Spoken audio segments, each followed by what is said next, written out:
Welcome to Tech It's Simple, the world of tutorials where complexity meets technique. You're watching Bigo Live Service Part 15.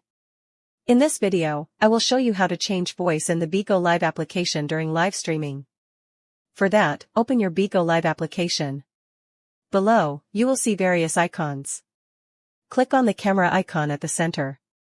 You will be guided to this page. Click on the Bigo Live button here to start streaming. After 3 seconds, your live will be streamed. Then, on this space, click on the 3 lines below next to the chat icon. When you click on it, features will pop up. You will see the mixture feature icon right below the share icon. Click on it.